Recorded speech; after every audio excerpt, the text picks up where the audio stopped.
This is one of my absolute favorite presentations because there's so much in it you wouldn't believe. So an ancient elixir rediscovered, let's just take a look. The elixir of choice is what I call it.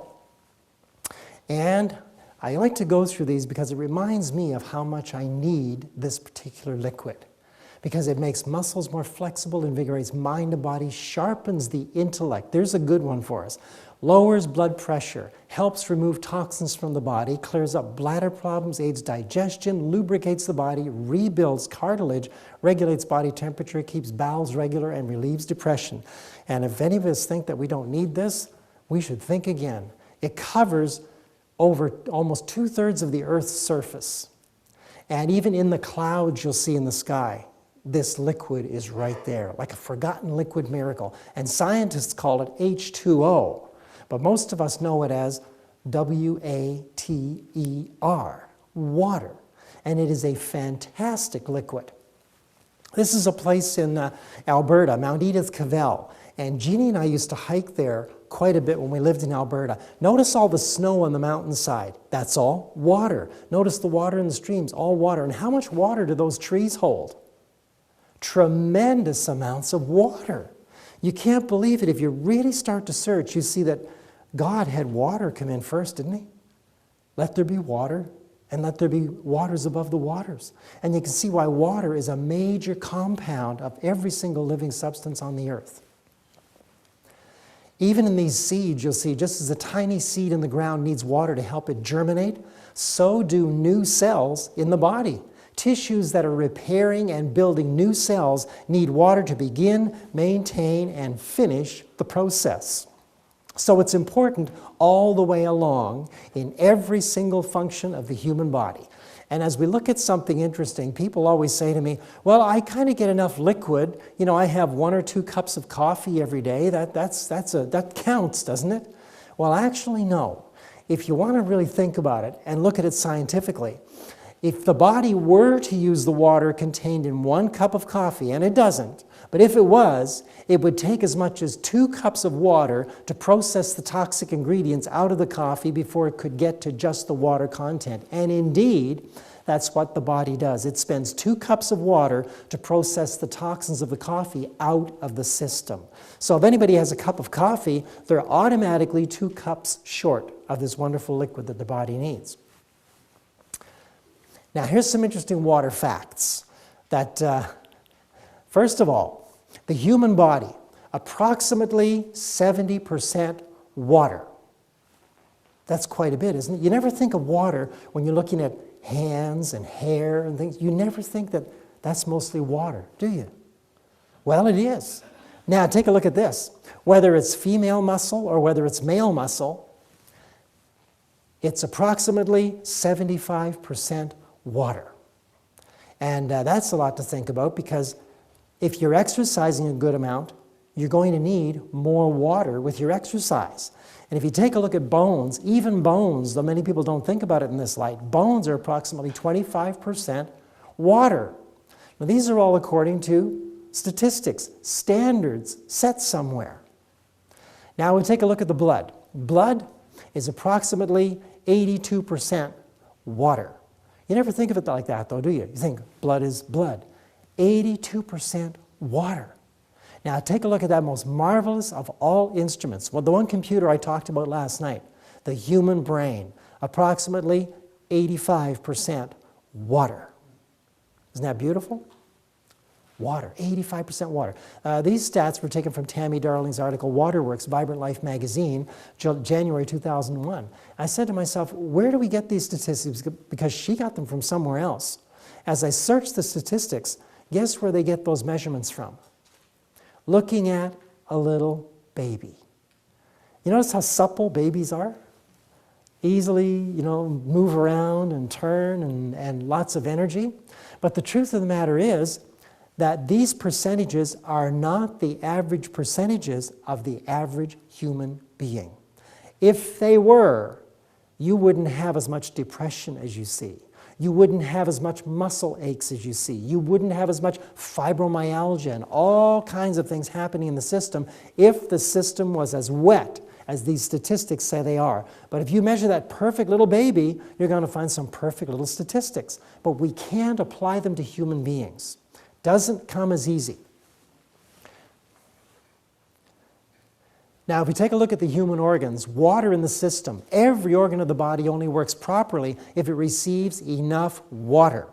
Secondly, each organ will regulate its substance and production according to how much water is available for the task.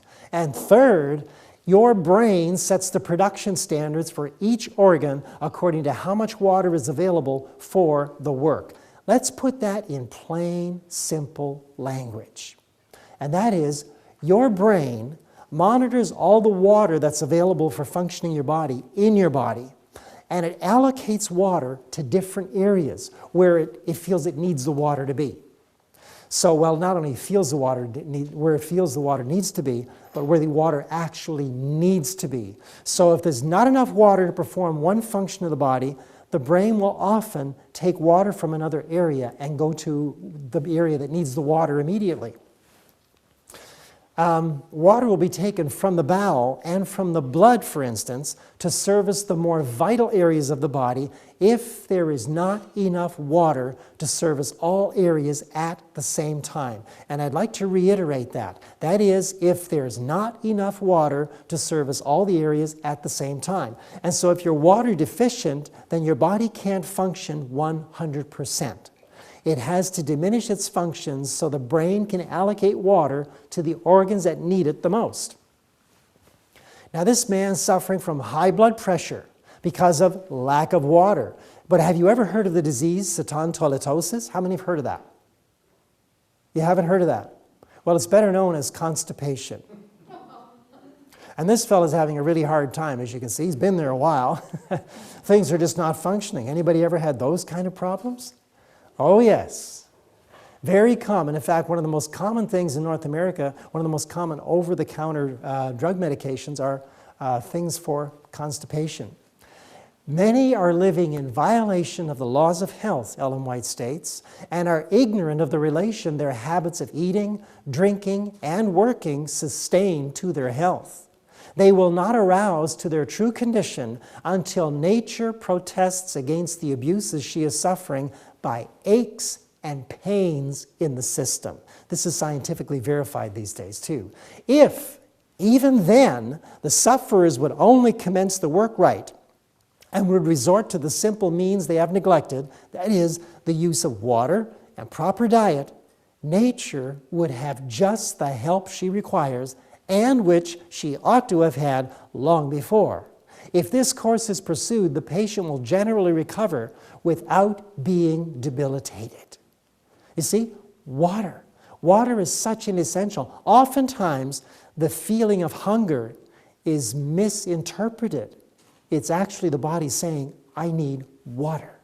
Give me water. More H2O.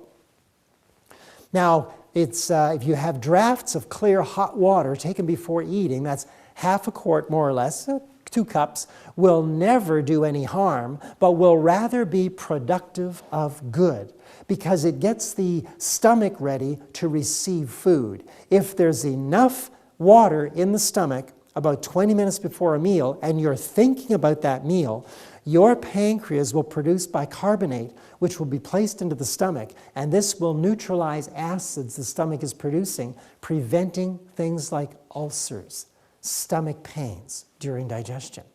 Isn't that interesting?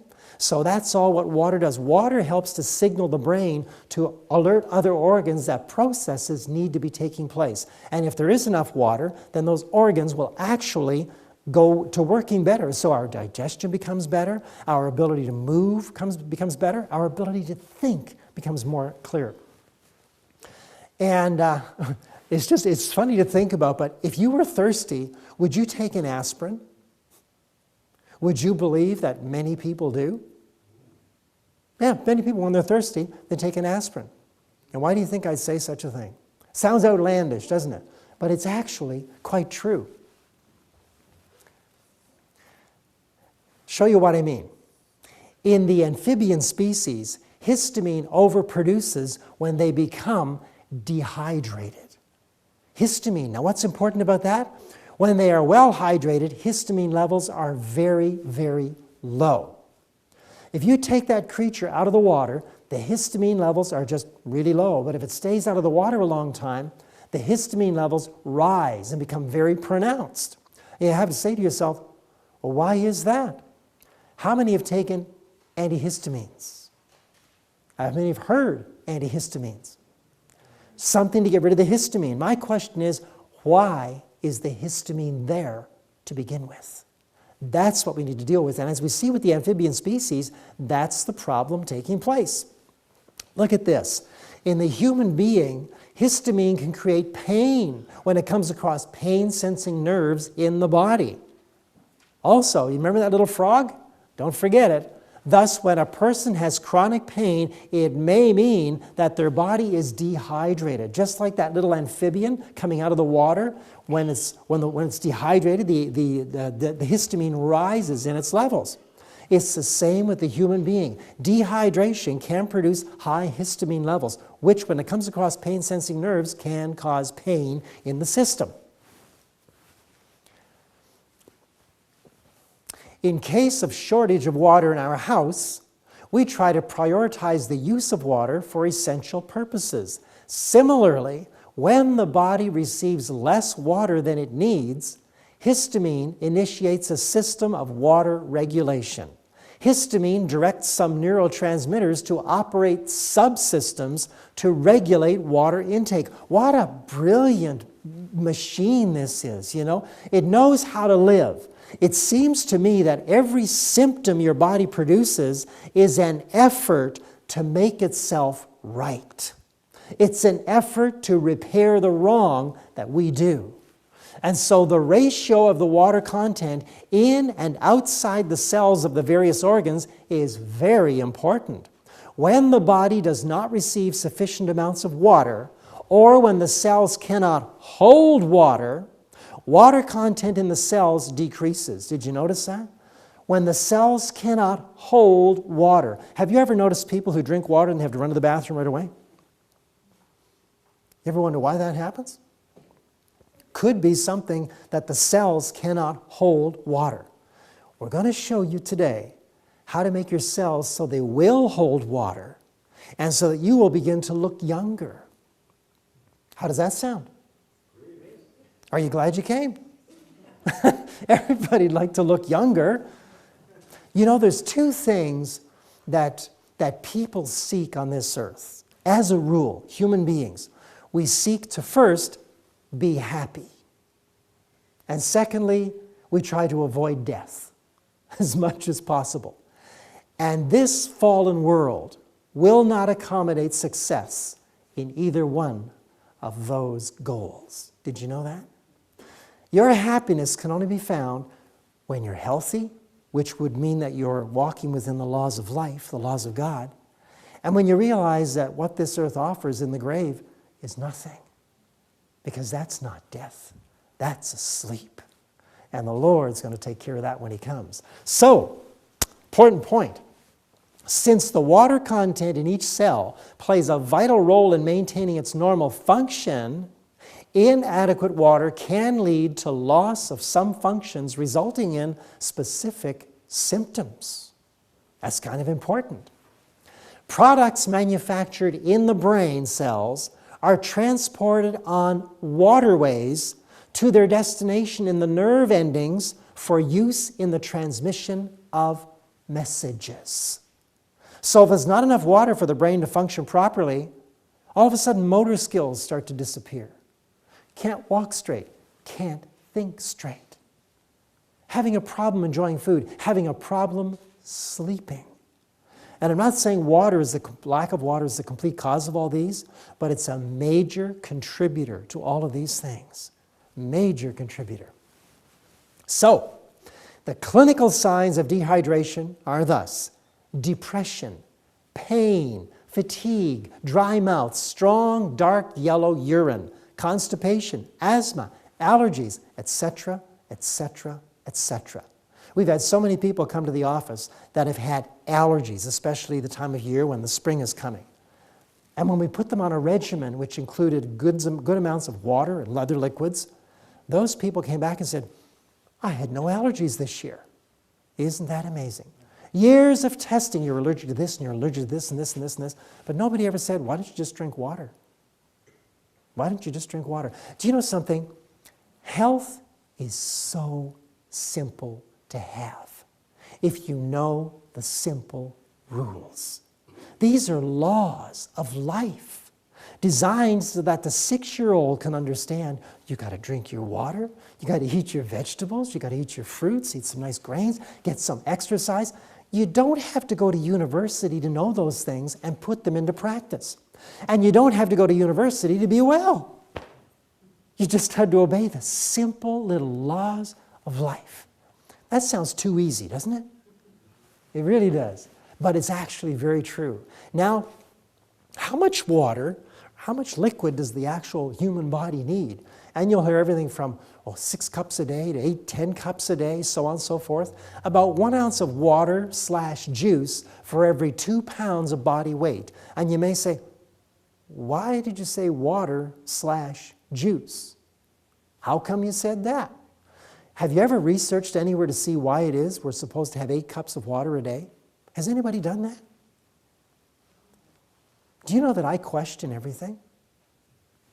Absolutely everything. I said, who said that? Because I couldn't find it anywhere in the spirit of prophecy. I couldn't find it in the Bible. But you know where I did find it finally? I found it in the the Academy of Sciences National Research Council, 1945. And they discovered that a suitable allowance of water for adults is 2.5 liters daily in most instances.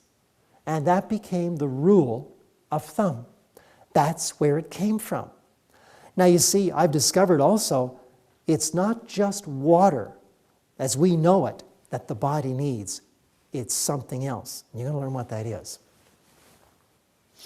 So now we need 2 kinds of liquid in the body. You need drinking water, which is shown in this clear glass right here, and you need a good amount of that in the day to keep your body functioning. In fact, when you get up first thing in the morning, a good quart of that water is great. But we need also organic water. I call it organic water. But what really is it? Can you tell me? What's she drinking? She's drinking, these are representing juices from all of these foods. That's what the body is. Remember the first night I said the human body is a juicing machine? That's what it's seeking. That's what it's going after. It wants to have the liquids coming in, along with the water. Drink your spinach. You ever heard of that before? Drink your carrots, you know. It's a good idea. I want to show you 2 skin cells here. This is a skin cell, which is actually, I'll show you some, get my little arrow going here, my little cursor, if I can find it. Is it on here today? Oh, hey, there it is. Look at that. It came out of the corner. Right over here. You see, just slow down. It's a Ferrari. Whoa, I've got to find out where the brakes are. This is right here. You see where that arrow is? That's holes in the cellular wall. And as you look up here, you can see a number of them. Oh, don't, just slow down. Just right there. Come on. Can you see them? All around that periphery, there are holes, there are breakages in it. So if this person drinks water, that cell can't hold water very well if the water got to it.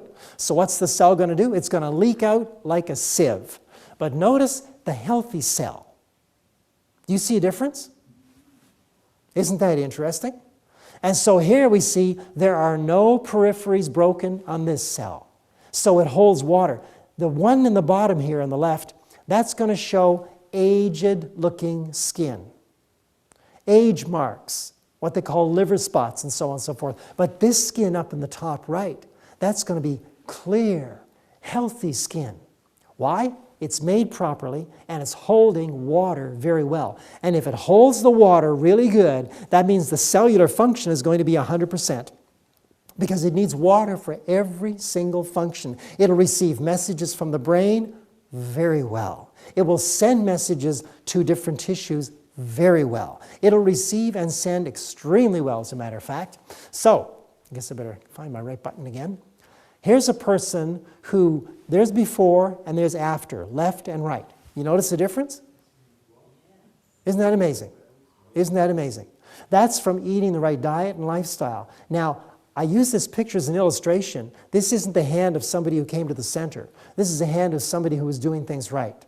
But I've had people come to the center, and why I started this was because they'd say to me, this one man, I never forget him, he was about 60 years old, and he said, you know, I noticed something different when I started my exercising, and he'd been doing this for about 6 months. He said, I noticed something different. Changes are taking place in me. And his wife was beside him saying, tell him, show him, she said. So he stuck out his hands and he says, all my age spots disappeared. Yeah, age spots. And he said, I had these little tiny moles on my neck, and they fell off. I said, isn't that interesting? He says, yeah. I said, now, are you doing a lot of juicing? He said, oh, yeah. I have about 1.5 quarts to 2 quarts a day of fresh juices, mostly greens. And you're going to see how exciting it is to get those greens in. But isn't that amazing? And that became a common thing. People began to see the spots on their hands disappear. Their skin began to become really nice. The cornified layer was clear and clean. And we have a special program on how to get your skin beautiful. We don't have it all together to present this in these lectures, but we're hoping to have it all together for another series to come. Okay? Fair enough. You can only do so much in so much time, right? But through the experimentation we're able to do with people that come into our office and see the actual results taking place in their lives, then we have experiences which can benefit every single soul. That's good, isn't it? And you know, if you follow this program, within a year, you could look 10 to 15 years younger and feel even younger than that. Your energy comes back, you feel vibrant, your eyesight returns, everything starts going good. Hard to believe, but it's actually true. And so, one of the best foods to feed your skin is apricots. Apricots help the cellular structures and the whole body to hold water. You may say, oh, I get edema and I don't want to hold water. Yes, you do. The edema shows your cellular structures are not functioning properly. Something's wrong. Something that really helps to get rid of the swelling of edema is not to take a diuretic of any kind, but if you ate bananas and raisins, just for a couple of days, that's your food, bananas and raisins. When it's breakfast, bananas and raisins. When it's lunch, bananas and raisins. When it's supper, bananas and raisins. It may sound like I'm treating you like idiots, but I'll tell you what. That is exactly how I need to speak it, because we get so many phone calls from people that repeat instructions that we never gave. So I try to make it really, really clear. Breakfast, lunch, supper, bananas and raisins. 2 days. Watch the edema go right down. And that's because the body becomes hydrated, the cellular structures start to work really good. Food is your medicine. If anyone doesn't understand food, they cannot understand disease. It is actually impossible. Boy, there's so much I could share with you. Now, Jeanie talked about organic things. You notice these apricots, these dried ones in the front? Those are organic, sun-dried apricots. Do they look delicious? Only to the experienced tongue.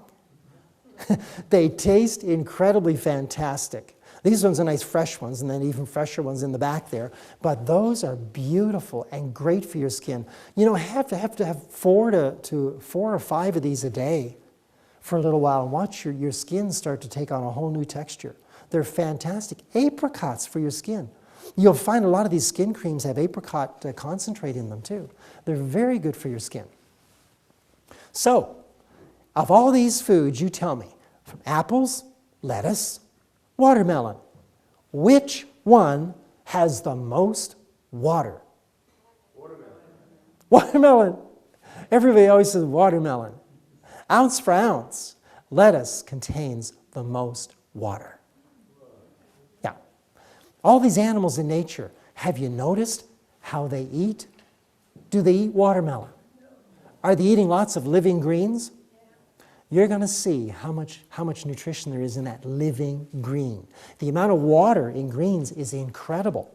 And that's why those animals, you don't see them always drinking. No, they're eating. And if the grass is nice and moist, they're getting lots of moisture. And occasionally, you'll see them going to drink water because you need both. Okay, very important. You need both. So now I'm going to go to the work of Dr. Emile Bergy. He was a Swiss scientist back in the 1930s. And this doctor, he discovered some great things about chlorophyll, which is a liquid that we need. Chlorophyll is incredible. As he tried different experiments on his patients, he discovered things like this. It was helpful in improving various anemic conditions, improving the action of the heart, reducing abnormally high blood pressure, and improving one's overall health. Something so simple as chlorophyll. To take it a little step further, I'm going to show you inside a leaf. I've magnified these things, blown them up, so you're going to see where the actual chlorophyll lives in the plant. These are like little suburbs where the chloroplasts are living.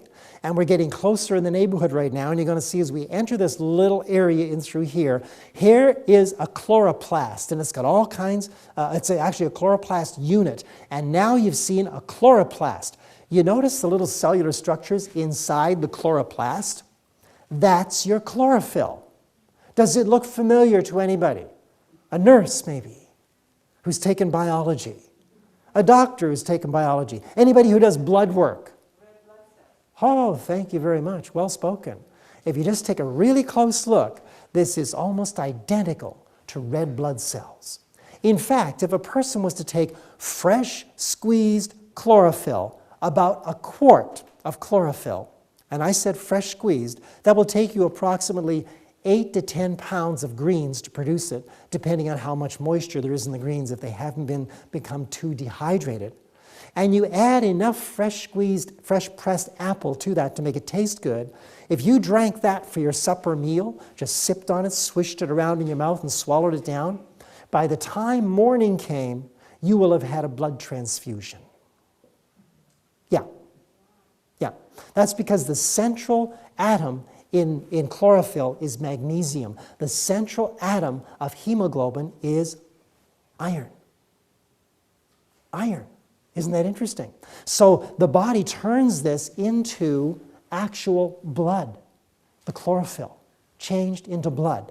Person wouldn't need a blood transfusion if they just try that. I suggested to hospitals, doctors, what's it going to do? Kill somebody?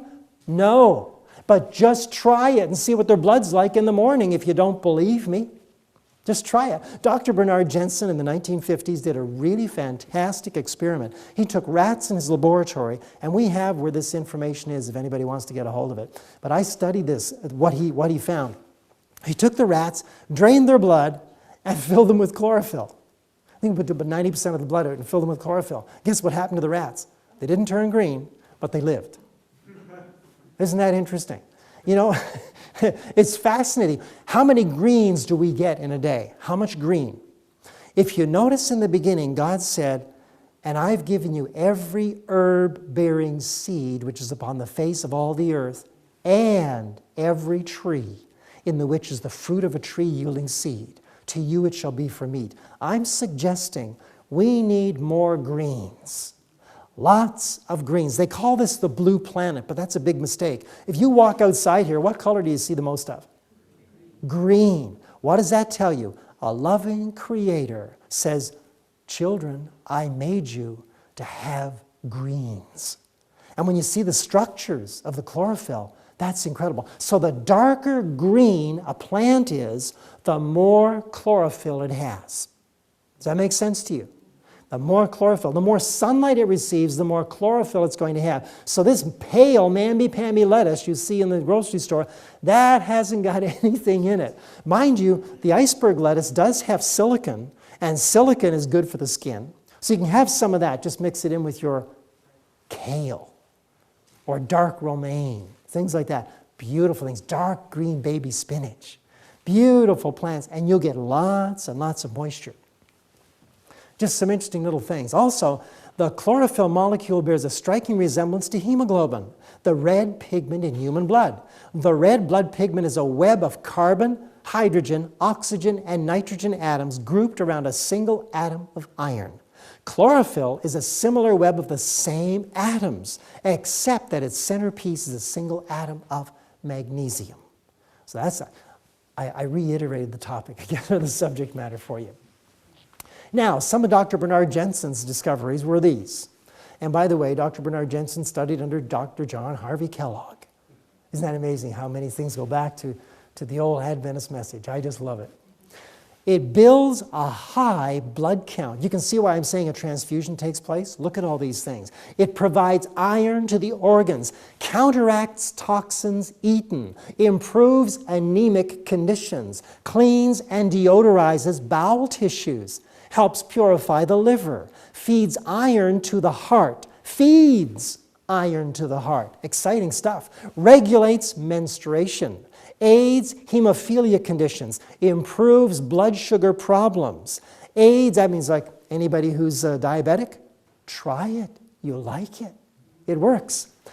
It aids hemophilia conditions, improves blood sugar levels, aids in asthma improvement because it takes mucus out of the lungs. Usually, in most cases of asthma, it's a water deficiency. And the mucus that's there is there because the body's trying to keep the cellular structures in the lungs moist. And so mucus develops and the person can't breathe as much. But I tell you what, not breathing with the mucus in your lungs is better than having the lungs dry out. Okay? So that's what it really helps with. So it also increases the iron content in mother's milk, improves mother's milk production, and there's more. Helps sores heal faster, eliminates body odors, resists bacteria in wounds. You can put it on a wound. Imagine that. Cleans tooth and gum structure in pyorrhea.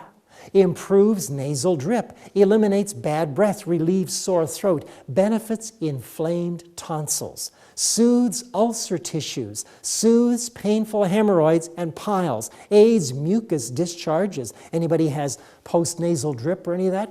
Lots of chlorophyll. Benefits, okay, it revitalizes revitalizes vascular system in the legs, improves varicose veins. Remember what I shared with you on the exercise? It improves, it helps the body to rebuild these structures. It reduces pain caused by inflammation. And there's lots more. It's almost that snake oil salesman's favorite thing. Got some chlorophyll? Get it here. And it's available just about everywhere, chlorophyll. So, organic minerals versus inorganic minerals. In the chlorophyll, it's organic minerals when you fresh press it. If you heat it, what's going to happen to the enzymes? They die, and you get what's called inorganic. So I wanted to share this with you.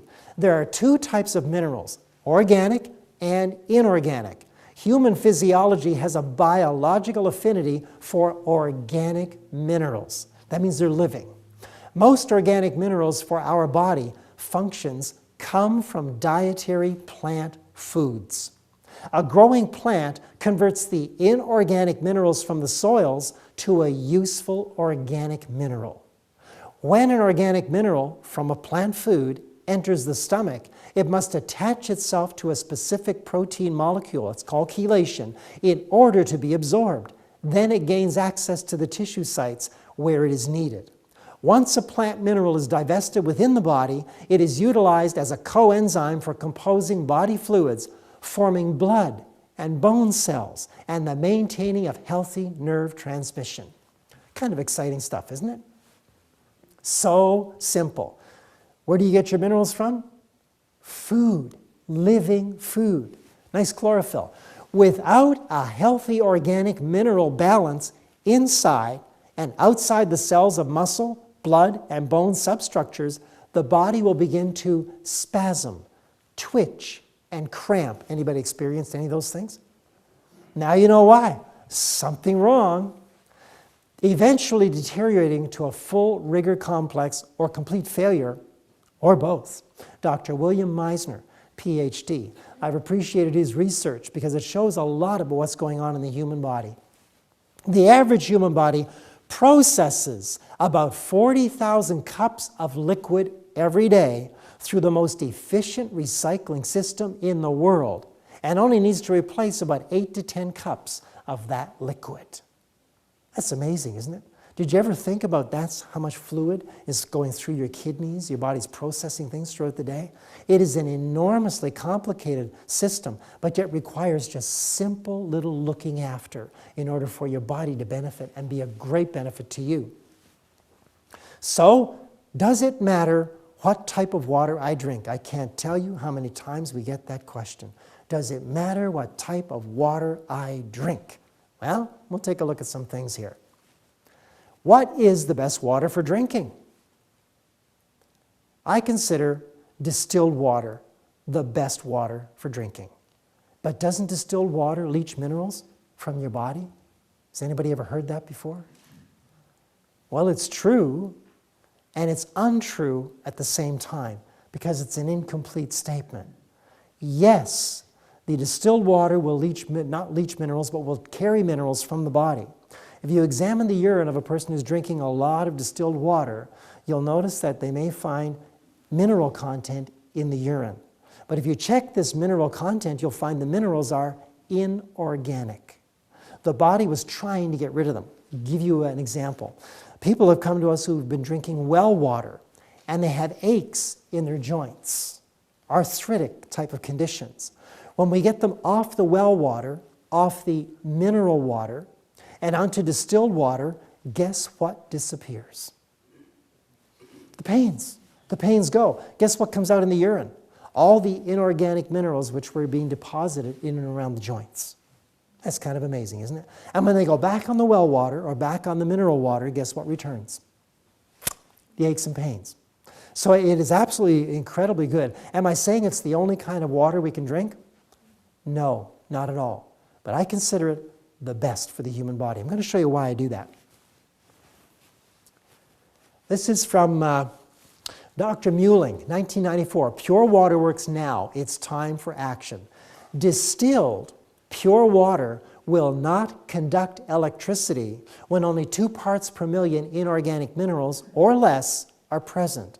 Water with 5 parts inorganic content per million parts water or more will conduct electricity, completing a simple circuit and lighting a tester bulb.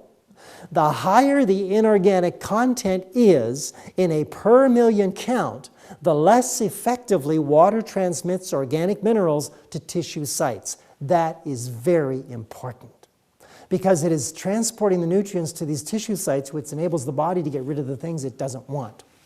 So bottled water, tap water, reverse osmosis filtered water, and carbon block filtered water will conduct electricity, substantiating that each one is not the best carrier for the mineral transport and mineral absorption.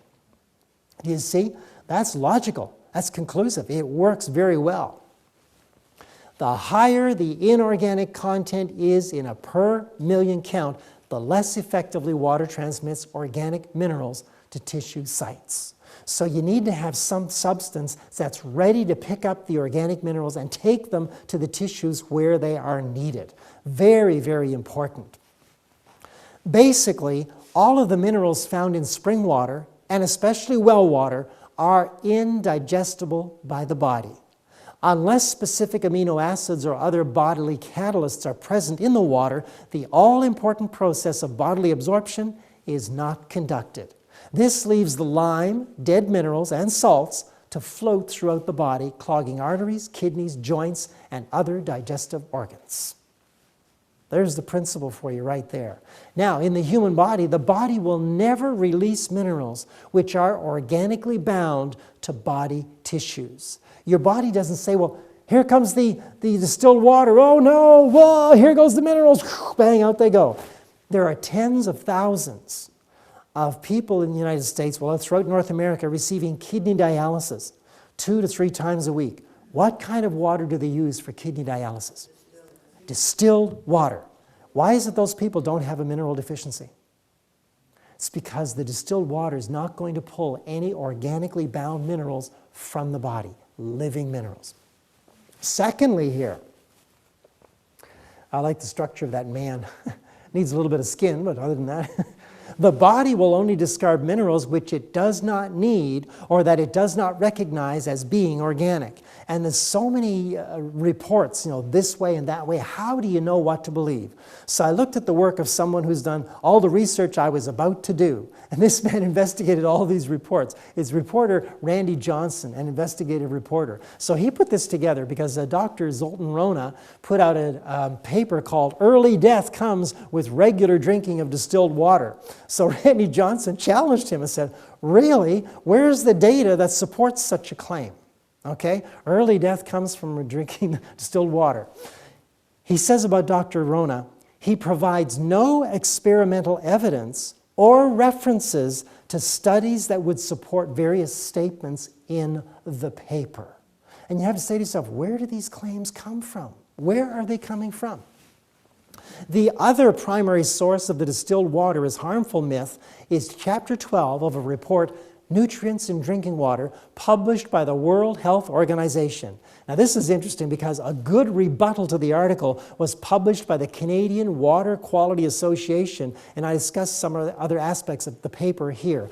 And I put this on here because you can go to Randy Johnson's research yourself and discover all the things he's done, and you can tap right into Zoltan Rona's website, his web address, and you can send him a letter saying, where's the data supporting your claim? You'll find it's not there because reporter Randy Johnson said he never, ever, ever got a report back from Dr. Zoltan Rona. He emailed him and asked, where's the support? And he never got something back. So he says, maybe you can do something about it. He says, on the other hand, he says, I have looked regularly in the scientific literature for good evidence of this alleged phenomenon, that is the distilled water leaching minerals and causing early death. And he says, but without success. There's nothing there to support those claims. How many people in this world know how to study? Not very many. They hear reports from here and there and this doctor and that doctor, and they honestly don't know who to follow. Unless we learn how to discern what is truth and what isn't truth, we're going to be subject to the leadings of these people. When really you've got to learn how to just check out what they're saying. Don't ask someone else to do it for you. Start to do your own research and search out all the claims. One of the best things to do is you can go to papers by PhDs and see who is sponsoring the page, who's sponsoring the research. What you want is unbiased input. That is a major key, unbiased input. So now, water has many functions in the human body, but its major function is that it acts as a cleansing, healing agent. Notice that? It's an agent, which means it's carrying things in the body. The quantity and quality should be high in organs such as the liver, lungs, and brain, as well as the blood, lymphatic fluid, saliva, and other organs found in the digestive system. And as we look at nature and all these waters, the beautiful thing about water is that water is the only medium which the body uses for various enzymatic and chemical reactions in the body. It moves nutrients, hormones, antibodies, and oxygen through the bloodstream and lymphatic system. The proteins and enzymes in our body function more efficiently in solutions of low viscosity, such as distilled water. Water is the solvent of the body, and it regulates all functions, including the activity of everything it dissolves and circulates. So how important is it? Extremely. Thousands have died for want of pure water and pure air who might have lived. These blessings they need in order to become well. If they would become enlightened and let medicine alone and accustom themselves to outdoor exercise and to air in their houses, summer and winter, and use soft water for drinking and bathing purposes, they would be comparatively well and happy instead of dragging out a miserable existence. Pure, soft water, inside, outside, really works well. You know, as you look at nature, rain and mist and fog on the ground, that's all through the process of distillation. It distills it. So I chose to go with the distillation and see a great benefit. But I wanted to share with you that Distilled water is not something Jeanie and I are saying, you've got to have distilled water and there's no other water you should drink. There are other forms of good water out there. And if you can afford them, you could take advantage of them. But God's healing is provided for rich and poor. You don't have to have a distiller in order to get your body well. You can find them, but you don't have to have them. If you couldn't afford a distiller, you could still just drink the water you could, eat the right foods that you need, get exercise, get sunshine, fresh air, and it will take you longer to get well, but you can get there. Does that make sense to you? Okay, so healing is always within the reach of rich and poor, always. And believe you me, we need that. Indulging in eating too frequently and in too large quantities overtaxes the digestive organs and produces a feverish state of the system, and then diseases of various kinds occur. The sufferers in such cases can do for themselves that which others cannot do as well for them. They should commence to relieve nature of the load they have forced upon her. They should remove the cause, fast a short time, and give the stomach a chance for rest. That's so important. Reduce the feverish state of the system by a careful and understanding application of water. These efforts will help nature in her struggles to free the system of impurities. Such important statements, and look when they were written. Absolutely brilliant. I just love it. Now, if you have stomach problems, burning stomach, for stomach or digestive problems, it does the body well to fast for 3 days, taking nothing into your system except distilled water and lots of it. This will give the digestive organs a chance to rest and do some much needed repair work. Now, I've said this to people that have come into the office. When I see someone and they're eating 5, 6 meals a day because the doctor said you got to keep your blood sugars up. And I say, have the doctors worked for you so far? Are you well? No. Well, maybe you need to try something a little different. Are you open for it? Well, of course, that's why they're there in the office. They've heard people get healed coming there and they want to try that healing. So I'll say, I want you to eat nothing and just take distilled water into your system for the next 3 days. And they go, oh, I'll die. And I say, no, you won't. You'll actually live. You know, you think about it. We think that if we're going to fast for 1 day even and just have nothing but water, what a crime against my desires. How could I do this thing? Remember Jesus, 40 days and 40 nights fasting for us. That's going to tell you how important ruling food is in our lives. If the spotless Son of God spent 40 days and 40 nights overcoming appetite on behalf of men, then what a battle is before the Christian. How many should take a day a week and just say, nothing but water to give the system a rest, the digestive organs complete rest? Well, these people that have followed my recommendations and just gone 3 days without water, one woman said she's allergic to just about every kind of food. She was restricted to chicken soup and buns or something like that. And I said, you can't eat any fruit. Oh, bananas do wrong with me. Avocados, yeah, I can't touch them. I can't eat steak. I can't eat anything but chicken noodle soup and buns. And she says, I have aches in my back. I have aches in my legs. I'm hungry all the time. I'm tired all the time. I got mucus problems. I got constipation. I said, 3 days, just water. And she says, oh, I don't know if I can do this. Oh, I can't do this. I said, try it. Take it a glass at a time. Oh, I'll have one more glass of water, one more glass. This woman phoned up. She said, I did the 3 days. I said, how do you feel? She said, I feel fantastic. I said, what did you do this morning? She said, for breakfast, I had avocado and toast and a banana and a bowl of cereal. I said, how do you feel? She said, fantastic. Meanwhile, she has been to so many allergists, and you've got this problem, this. I said, you're super dehydrated. Your system is overworked. You've eaten too much of the wrong kind of food too often, and now you're suffering. What nature needs is a rest. Does that sound simple? She didn't die. Imagine that. All the pains in her back disappeared. The pains in her knees disappeared. Her constipation disappeared. Imagine that. Just like, it is so simple. Wow. Now here's a statement. We get a lot of people that phone in and ask, what can I do? What can I do? Well, Jeanie talked with this one young woman. And this woman, she had been to many doctors. She said, I want to thank you both. Years and decades with doctors, and no one could give me reasons for my migraines. Lots of prescriptions and no relief. I was having 4 clinically diagnosed migraines per week. After talking to you, Jeanie, I barely get migraines anymore.